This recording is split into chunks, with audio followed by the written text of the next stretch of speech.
तो हेलो दोस्तों, कैसे हो आप सब। I hope you all are doing great. अगर आप मेरे चैनल पर नए हैं तो चैनल को सब्सक्राइब कर देना और वीडियो को लाइक कर देना।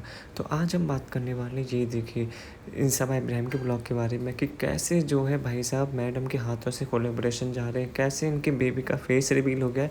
इतनी ज़्यादा मेहनत करने के बाद भी, इतनी ज़्यादा एडिटिंग करने के बाद भी, ये तो मुझे तो यही समझ नहीं आता कि भाई इनकी एडिटिंग करता कौन है। बार बार इनके बेबी का फेस रिवील हो जाता है, लगता है इनका बेबी ही नहीं चाहता कि लोग इससे पैसे कमाएं, तो इसलिए बार बार वो इनको धोखा दे जाता है गाइस। तो यहाँ पर ये सब बैठे होते हैं और ये सब प्लानिंग कर रहे हैं अब डेला जाने की, क्योंकि अभी आपको पता ही होगा गाइस, आपको ही पता है ना, भैया भाभी ने प्लान बनाया है तो हम भी तो उनके प्लान पर पानी फेरेंगे कैसे भी। तो हम भी प्लान बना रहे हैं ताकि हम उनको बेस्ट कर सकें, ताकि हमको दिखा सकें कि सिर्फ वही नहीं है जो जा सकते हैं, हम भी जा सकते हैं घूमने। वो ज़्यादा दिखाते रहते हैं ना अपने पैसों का घमंड, तो हम भी जा सकते हैं। ये देखिए, तो यहाँ पर भाई साहब और मैडम बना रहे हैं डेला जाने का प्लान। तो यहाँ पर भाई साहब बोलते हुए नज़र आते हैं कि सबा इब्राहिम यानी कि मुटकी रानी, कहीं भी रसगुल्ला रानी, कहीं भी नहीं गई हैं डिलीवरी के बाद घूमने के लिए, प्रेगनेंसी के बाद। पर मुझे तो यही समझ नहीं आ रहा है गाइस कि प्रेगनेंसी के टाइम में भी इन्होंने ऐसे कौन से झंडे गाड़े थे, प्रेगनेंसी के टाइम में भी ऐसे कौन से एक रूम में बंद हो गई थी, कौन सी इनको जेल हो गई थी, कौन सी जेल में कैद थी प्रेगनेंसी के टाइम में जो ये बाहर नहीं गई थी। वो प्रेगनेंसी के एंड टाइम तक, डिलीवरी के टाइम तक तो बाहर घूम रही थी। तो कौन सा का इसी रूम में बंद रही थी जो अब इनको स्पेशल ट्रीटमेंट की ज़रूरत है कि अब इनको कहीं बाहर खुले में सांस ले जाने की ज़रूरत है। सांस तो ये कब से ले रही थी, और जैसे डिलीवरी उसके एक दो हफ्ते बाद फिर ये घूमने लग गई थी, और उसके बाद अभी डेली जा रही है कहीं ना कहीं, कभी मॉल, कभी खाना खाने, कभी खुशामदीद, कभी कहीं तो कभी कहीं। तो ये सब कब हुआ कि इनको हमने जेल में कैद रखा, और ये तो कहीं, ये कब हुआ, कैसे हुआ कि नहीं नहीं गाइस, वो तो जेल में बंद थी। और ये देखिए, सजना है मुझे, सजना के लिए सजना है। ये देखिए भाई साहब कितने मस्त उसमें बैठे पोज में। सब इब्राहिम यही तो चाहते कि मेरा जो खसम है, मेरा जो हस्बैंड है वो ऐसे ही बैठा रहे। खुशामदी तो इन्होंने सिर्फ जस्ट ऐसे खोल लिया है, जैसे इसको यहाँ पर बिजी रखने के लिए ताकि मुद्दा ना भाग पाए, यहाँ पे इसके कब्जे में रहे। और यहाँ पर महर की इतनी खिल्ली उड़ा रहे हैं, महर को वो कर रहे हैं कि महर को बेस्ट कर रहे हैं कि वो झूठ बोलते हैं कि उसको गाड़ी में उल्टी आती है।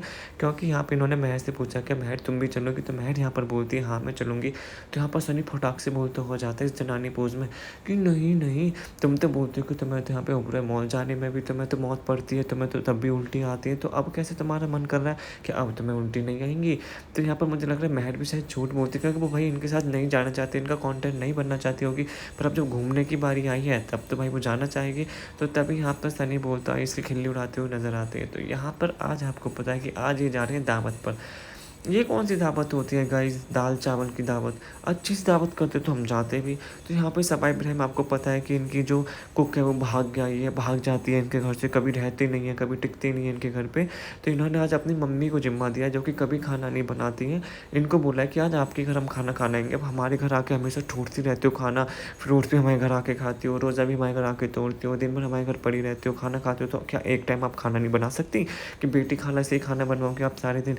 लोगों को फिर शक हो जाएगा कि हम उन्हीं को नौकरानी हमने बना दिया है। तो थोड़ा सा रेस्ट देते हैं बेटी खाला को, मेरे बच्चे को भी संभालें, मेरी अलमारी भी सेट करें, सब कुछ करें। मम्मी ऐसे सब सही नहीं है। तो इसलिए इन्होंने अपनी मम्मी को बोला कि मम्मी आपके घर हम आएंगे, क्योंकि बेटी खाला भी थक गई है नौकरानी का रूप बदा अदा करके। आप भी कुछ करिए, आपका मोटापा इतना बढ़ रहा है, दिन भर बैठी बैठी खाती रहती है, आपकी सेहत के लिए इतना सही नहीं है। थोड़ा काम किया करिए, हम आ रहे हैं ठीक है, बना के रखना हमारे लिए, ज़्यादा कुछ नहीं तो ये सभी बना लेना। तो मैडम यहाँ पे जा रही होती है। आगे स्टार्ट करने से पहले मैं आपको यहाँ पर बता देता हूँ, यहाँ पे हो चुका है मैडम के बेटे का फेस रिवील। ये देखिए यहाँ पर जनाब के साथ कैसा लेट हुआ। मैडम ने स्टोरी लगाई थी, पर मैडम हमेशा की तरह अपना इमोजी लगाना भूल गई। जिस हिसाब से वो यूट्यूब पे भी इमोजी लगाना इधर उधर कर देती हैं, जहाँ से बच्चे का फेस रिवील हो जाता है, ऐसे इन्होंने इंस्टाग्राम की स्टोरी पर कर दिया। तो यहाँ पर इन्होंने इंस्टाग्राम पे स्टोरी लगाई थी जिसमें ये गुटखा किंग अपने बेटे के मुँह पर थूकते हुए नजर आ रहा है। भाई इतने पास मत जा, वो अभी छोटा बच्चा, उस तेरे मुँह से स्मेल आ रही है गुटखे की, थोड़ा दूर हट, हाँ हाँ दूर हट दूर हट दूर हट। तो इसके बच्चे का जो है वो फ़ोटो यहाँ पर रिवील हो गया। फिर मैडम ने दोबारा से जल्दी डिलीट करी, पर अब क्या फ़ायदा गाइस, सबने वायरल कर दी फ़ोटो, सबने तुम्हारा कंटेंट चुरा लिया। अब तुम क्या दिखाओगे कि हमारा फेस ये कद्दू की तरह दिखने वाला ही हमारा बेटा, जो जिसको ये रूहान को बहुत बोलती कि रूहान ऐसा है, रूहान हमारी तरह नहीं दिखता गाइस। क्योंकि आप सबको पता है कि रूहान थोड़ा देखने में थोड़ा अलग है, तो उसको ये ऐसा बोलती थी। नहीं नहीं, अगर रूहान वही सुंदर होता ना तो बोलती कि वो मेरे ऊपर गया है, स्मार्ट होता ना तो बोलती कि वो मेरे ऊपर गया है, वो कलर में भी इतना फेयर नहीं है, थोड़ा ऐसा है। कुछ लोग तो ऐसे बोल रहे हैं कि रूहान धर्म दादा के ऊपर, कि अब मुझे नहीं पता है बात कितनी सच है कितनी गलत है। यहाँ पे अगर हम बात करते हैं यहाँ पे हैदर की, तो यहाँ पर वो अपने बेटे को देख लो, वो कितना अच्छा, कद्दू सी तो इसकी शक्ल है, लप्पू सा तो है ये हैदर तुम्हारा है। तब तुम इसमें इतना उड़ती थी, तब तुम इसका ऐसे फेस छुपाए फिरते हो। भाई जल्दी इसको वायरल कर दो, जल्दी इसका फेस रिवील कर दो, वरना तुम किसी को मुंह दिखाने लायक नहीं रहोगे। जो तुम कंटेंट तुम सोच रहे हो ना कि ये कंटेंट डालेंगे, ये देखिए बेबी का हमारे फेस रिवील होगा, इसमें भी देखना, अभी देख लो। और जब ये अपने बेबी का फेस रिवील करेगी तब देखना, इतना भर भर के फिल्टर लगाएंगे, भर भर के फिल्टर लगाएंगे, क्योंकि इनको तो फिल्टर लगाने की आदत है, इनको अपने मोटापा छुपाने की आदत है, अपना कलर, अपने बच्चों की कलर छुपाने की आदत है। तो ये सब वो करते रहते हैं। तो यहाँ पर ये देख लीजिए ये है सवाई इब्राहिम का वो नूर जहाँ बच्चा, जिसके लिए वो इतना आतंक मचाए रहते हैं, जिसके लिए रूहान को इतनी ज़्यादा बैशिंग मिली थी कि रूहान मेरे जैसा नहीं दिखता, वो तो भैया के जैसे दिखता है, भाभी जैसा दिखता है, जैसा भी दिखता है। तो उसने बहुत गलत किया, तो उसके कर्मों की सजा ये हैदर इसको मिला है। तो अब चलिए आगे बढ़ते हैं। आप लोग पता ना आपको इसके बेटे की पिक कैसी लगी। तो यहाँ पर ये आ जाते, तो मैं ये बताती है यहाँ पर एक तो बात मैं पहले क्लियर कर दूँ, यहाँ पे पहले से जो वो बेटी खाना वो रहते हैं। मैं ये नहीं बोला, मैं सिर्फ अज्यूम कर रहा हूँ कि हो सकता है कि इन्होंने बेटी खाना से पूरा खाना बनवा लिया हो, क्योंकि उन्होंने 2 घंटे पहले उनको बुला लिया था, उनसे पूरा खाना बनवा लिया, उसके बाद ये एक्टिंग कर रही हो कि मम्मी ने सारा खाना बनाया है। ये भी हो सकता है भाई। तो यहाँ पर ये देखिए, यहाँ पे इनको पूछते हैं क्या बनाए, तो आज ये बोलते हैं छोले चावल बनाए इन्होंने। तो यहाँ पर फिर उसके बाद पूछते हुए नजर आते हैं कि मम्मी आपने मीठे में क्या बनाया है, क्योंकि मीठे की तो हम छोटे, मोटापा हमारा कितना भी बढ़ जाए मीठा खाना नहीं छोड़ेंगे मम्मी, आप बनाइए मीठा हमारे लिए। आपने मीठे में क्या बताया, पहले तो हम ये बताइए। छोले चावल तो चलो ठीक है, और आप भी ऐसी हो मम्मी, जब हमने आपको बोल दिया कि हल्का सा खाना बना लेना, तो आप भी बहुत ही बकवास हो, आपने भी हल्का ही खाना बनाया है, जैसा नहीं था कुछ अच्छा सा हैवी से खाना बना लेती, हमने जैसा बोल दिया ऐसा तुमने कर दिया। तुम एक नंबर की काम चोर हो मम्मी है। हमें क्या लगा था कि हम जो बोलेंगे तुम वही बना दोगे, हमें तो लगा था कि तुम मम्मी हो, तुम थोड़ा सा समझोगी। ऐसा क्या कि हमने अगर दाल चावल बोल दिया तो आपने दाल चावल ही बना दिए हैं, ऐसा करते हो तो मम्मी। और मम्मी का मुंह देखो, ये क्या हो गया बेटा, तुमने तो बोला था कि छोटा सा खाना बना लेना, थोड़ा बस, ज़्यादा लाइट खाना बनाना, ज़्यादा हैवी खाना मत बनाना। तो सब इब्राहिम यहाँ पे बोलती है, तब इब्राहिम सोच रहे हो कि क्या मम्मी तुमने हमारा सारा पचका कर दिया। तो यहाँ पे फिर बाद में पूछते हैं चलो खाना तो ठीक है तुमने हल्का बना दिया, अब ये बताओ तो मीठे में क्या है, क्योंकि हम बिना मीठे के नहीं रह पाते। तो मम्मी बोलती है अरे मीठा, वो क्या होता है, मीठा भी मीठा नहीं बना, मीठा कौन खाता है, हमारे घर में कोई नहीं खाता, सब लोग हमारे घर में नॉर्मल है, किसी को डायबिटीज़ नहीं है, किसी को शुगर नहीं है, मुझे तो बिल्कुल भी नहीं है, और मैं तो बिल्कुल भी मीठा नहीं खाती हूँ। कौन, किसने बोला तुम्हें मीठा खाने के लिए, मीठा होता क्या हमें तो यही नहीं पता, मीठे का जन्म कब हुआ, तुम ये सारी बातें कैसे बोल रही थी सवा यार, तुम्हें शर्म नहीं आती। तो यहाँ पर मैडम ने मीठा बनाया ही नहीं है, मैडम को सिर्फ 2 बनाने को चीज़ बोला था, वही बना दिया है, उसमें नहीं कुछ एडिट किया है नहीं कुछ किया, वो भी नहीं पता कि ये मैडम ने बनाया कि नहीं बनाया। मैडम एक नंबर की काम चोर है। और यहाँ पर सबा को भी यही देखिए, वेट उसका बढ़ रहा है, वेट उससे कंट्रोल नहीं हो रहा, पर मम्मी मीठी में क्या बनाया है, मीठी में क्या बनाया है, भाई बिल्कुल शर्म नहीं आती। खुशामद से मंगा लेना, तुझे मीठा इतना खाने संग अपनी बुढ़ी काम चोर माँ से काम करवाती है। तो यहाँ पर वो बोलते थे कि नहीं मीठा कौन खाता है, मीठा हमने नहीं बनाया, मीठा हमने नहीं बनाया। तो यहाँ पर फिर और लोग जो होते हैं यहाँ पर बोलते नजर होते हैं। पहले तो महरी बोल कूद पड़ती है, महर इनकी पोल खोल देती है कि कितने मीठे की शौकीन है, कि ये देखो आप ऐसा बोल रही हैं, आप ऐसा बोल रही हैं कि मीठा कौन खाएगा। भाई मुझे तो अपने कानों पे यकीन नहीं हो रहा, मेरे तो कानों में से खून निकल रहा है।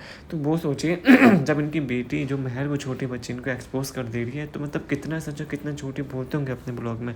तो यहीं से ये सब नज़र आता है कि मतलब जो महर थी जो वो बोल रही है कि ये देख ली, यहाँ पे सब अपने बोलते थे, ये देख ली गाइस मम्मी को कितना झूठ बोलते, मम्मी खुद तो ठूस ठूस के मीठा खाती है, कुछ तो ठूस ठूस के मीठा खाते हैं। जो हमारी बारी आई है तो बोलने की मीठा क्या होता है, हमें नहीं पता मीठा क्या होता है।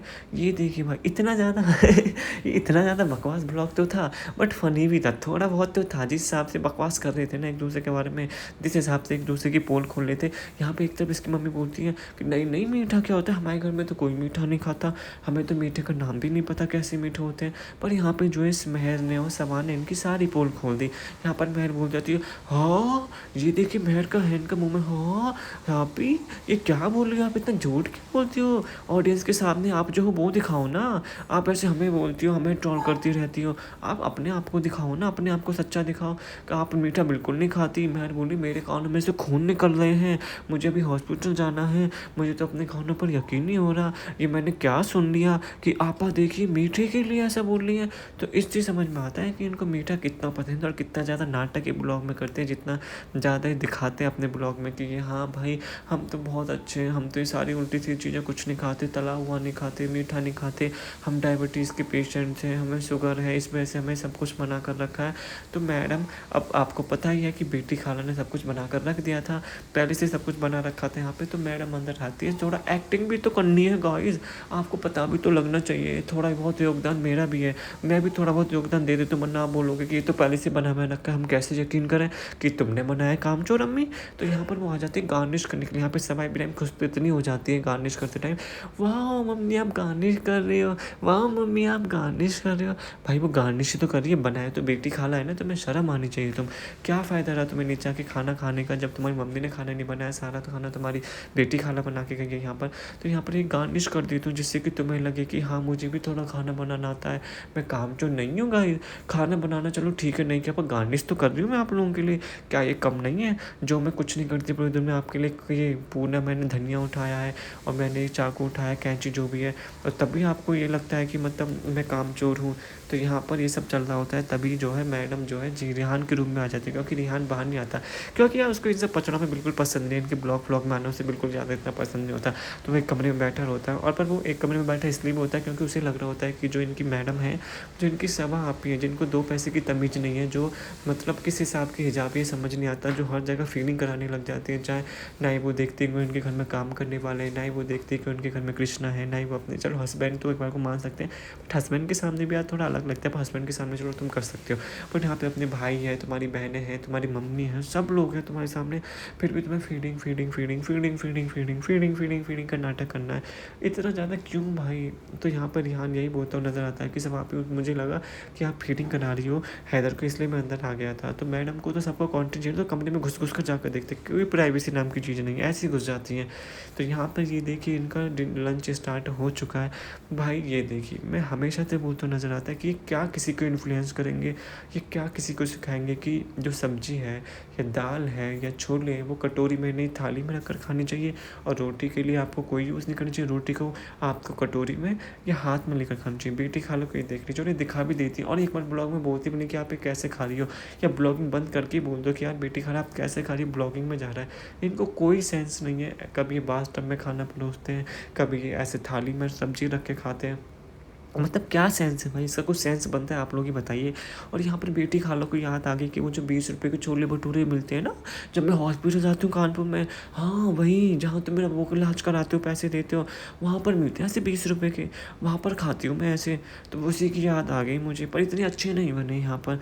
तो यहाँ पर ये सब लोग बैठे, यहाँ पर इनका आपने देखा होगा नाटक चला था जब सनी की अम्मी आई थी, कि बेड पर बैठ कर खाना नहीं खाते, बरकत नहीं होती, कि भाई ये नहीं होता वो नहीं होता, इतना हल्ला मचाए थे, इतना हंगामा हुआ था जब भी कोई बेड पर चेयर पे बैठकर खा रहा था कि नीचे बैठकर खाओ, नीचे बैठकर खाओ।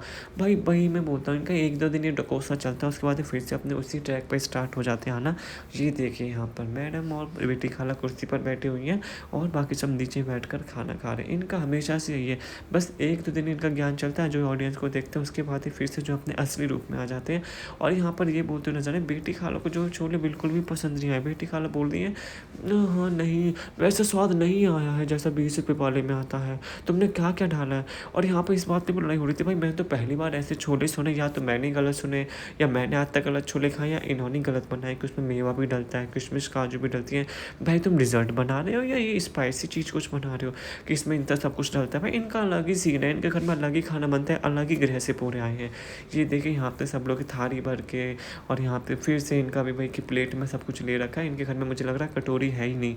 यहाँ पे उन्होंने एक प्लेट, चलो इनका ये तो है कि बेटी खाला की तरह हाथ में रोटी लेके तो निकाले, एक प्लेट में इन्होंने रख रखी है। और यहाँ पर यहाँ पर रिज़ा और मैर में लड़ाई हो जाती है तेल के ऊपर। भाई इनको तेल पीने का कितना ज़्यादा शौक है, तेल इन्होंने अलग से बोला है कि इसने, सब लोग तो बोलते हैं कि तेल नहीं दिखना चाहिए सब्जी में, तेल बहुत हानिकारक है। यहाँ पर रिज़ा ने जानबूझ कर कि भाई तेल ऊपर तैरना चाहिए तभी मज़ा आता है। भाई रिज़ा तुम फूल फूल के तुम्हें नहीं आ रहा, तुम्हें क्या, तुम गैस के बलून की तरह होती जा रही हो, किसी दिन तुम उड़ जाओगी हवा में। तुम कितना तेल खाते हो यार, तुम्हें अपना शरीर नहीं आता क्या समझ में। हाँ तुम्हारी अम्मी भी कुछ नहीं बोलती, तुम्हारी आपा ये जो सामने बैठी ये भी नहीं, सबा भी कुछ नहीं बोलती, सनी भी कुछ नहीं बोलता यार। मतलब आप ही सोचिए इतना ज़्यादा तेल, चलो सब्जी में थोड़ा ज़्यादा तेल डालते मान सकते हैं, पर इतना ज़्यादा तेल कि तुम्हें तेल बिल्कुल तैरता वो चाहिए, तुम उस तेल में ही अपने जो चावल भिगो के खाओगी, रोटी खाओगी भाई, मतलब कैसे लोग हैं ये देखिए यहाँ पर हो रही है लड़ाई। यहाँ पर रिजा जो है बोली नहीं, सारा तेल मैं ही पीऊँगी, तुम्हें कोई हक नहीं है इतना मोटा दिखने का, मैं ही अनहेल्दी बनूँगी, तुम्हें अनहेल्दी नहीं होने दूँगी। तेल और रिफाइन मैंने अपने लिए एक बोतल इसमें डलवाया, तुम्हारे लिए नहीं। महर बोलती ये देख ली सब आते मुझे खाना नहीं खाने देते ढंग से। तो यहाँ पर वही चल रहा है इनका, वही नौटंकी इन सब की चल रही है। तो यहाँ पर जो है ये इनका भी तेल पे लड़ाई हो रही थी। तो यहाँ पर ये सब लोग खाना खाए थे। यहाँ पे सबा और सन्नी की भी एंट्री होती है और ये देखिए यहाँ पे सबा कहाँ चली गई भाई, पीछे